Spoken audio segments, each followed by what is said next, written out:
আসসালামু আলাইকুম, সবাই কেমন আছেন? আশা করছি সবাই ভালো আছেন। আল্লাহর রহমতে আমরাও ভালো আছি। শীত মানেই পিঠে পুলি।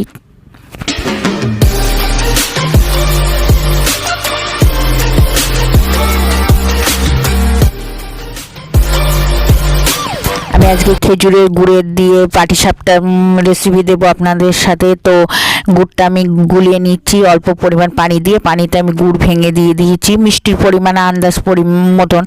আর এই গুড়টা দেখেন গুলে গেছে, কত সুন্দর এক কালারটা এসেছে, জোশ। এদিকে আমি অল্প চালের গুঁড়ি অল্প ময়দা মিক্স করে লবণ দিয়ে তারপরে যে গুড়টা গুলিয়ে রেখেছি গুড়টা অল্প অল্প করে দিয়ে একটা ব্যাটার তৈরি করে নেব। আমার ছেলে নারকেল খেতে পছন্দ করে না, তো আমি পুরের জন্য দেব সন্দেশ। সন্দেশে আমি ব্যাটারটা দেখেন কতটা থিকনেস, আর আঙুলটা ডুবিয়ে দিলে আঙুলের থেকে সরে যাচ্ছে না। যে অল্প একটু গুড় দিয়েছি তাতে সন্দেশ দিয়ে দিয়েছি, তারপরে গুঁড়ো দুধ দিয়ে আমি ব্যাটারটা একদম আটা আটা করে দেবো। আর সন্দেশ তো আটাটাই, তো আমি আরও একটু অ্যাড করার জন্য গুড় দিয়ে দিয়েছি। আমার ছেলে নারকেল খেতে পছন্দ করে না, তো পুর নারকেল দিলে তো আমার ছেলে খেতেই চাবে না।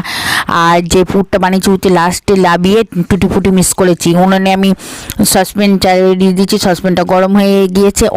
একদম অল্প পরিমাণ তেল দিয়ে কড়াইয়ের সারা গায়ে একদম লাগিয়ে দিয়ে এবার ব্যাটারটা দিয়ে গোল করতে থাকবেন। একদাই দেখেন।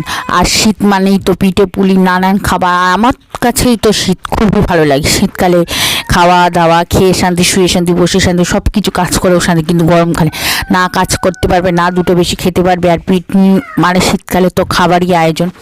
এ দেখেন ওপরে একটু হালকা হালকা শুকনো মতন হয়ে গেছে, তখন আমি যে পুরটা করে রেখেছি পুরটা দিয়েছি। আর মাশাল্লাহ কালারটা দেখেন এত সুন্দর আসে, মানে গুড়ের কালার তো লাল লাল লালচে, আর এত সুন্দর লাগছে, খেতে অসাধারণ স্বাদ হয়েছে।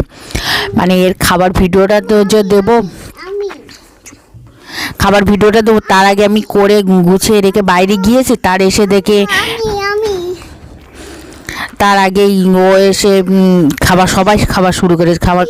কারোর কাছ থেকে রিভিউ নিতে পারি না। আমি এইভাবে গোল গোল করে অল্প তেলে একদম ব্যাটারটা গোল করে নিয়ে পুরো পিঠেটাই আমি সবগুলো পিঠেগুলো বানিয়ে নেবো। মোট আমার 12টা মতন পিঠে হয়েছিল, তার চালে গুঁড়ি তো বেশি না। এভাবে সবগুলো পিঠার খেতে মাশাল্লাহ অসাধারণ স্বাদ হয়ে গিয়েছিল। এই দেখেন। আর পিঠে বানানোর রেসিপি অনেক অনেক পিঠে আছে, কিন্তু মানে দেখানো বিশাল সহজ, কিন্তু বানানো অনেক কঠিন। কিন্তু এই পাটিসাপটাতে বহুত মানে বিশালই সহজ। একদম অল্প অল্প করে দিয়ে একদম পুরো ব্যাটারটা পারফেক্ট থিকনেসটা সুন্দর হলে একদম পুরো পারফেক্ট। আর এই দেখেন পুরো পাটিসাপটা এত সুন্দর আর লালচে, আর গুলের ফ্লেভারটা এত সুন্দর হচ্ছে। আবার অনেকে আমরা যে ভিডিও করি, ভিডিও আপলোড দিই, অনেকে এই 10 মিনিটের ভিডিও করতে কত কষ্ট হয়। কিন্তু দেখেন কত কষ্ট করে ছেলেকে কোলে নিয়ে গিয়ে একদিকে পিঠে একদিকে রান্নাবান্না। আর গ্যাসে তো তবুও একটু কষ্ট কম হয়, কিন্তু চুলোয় যখন রান্না করি তখন উনানে তখন তো প্রচুর কষ্ট হয়। এই দেখেন ডেকোরেশন করেছি, মাশাআল্লাহ এত সুন্দর হয়েছে। অনেকেই আমাদের ভিডিওটা একটু স্কিপ করে চলে যান, ভিডিও দেখেন না, আবার ভিডিও এসে কত গালাগালি করে।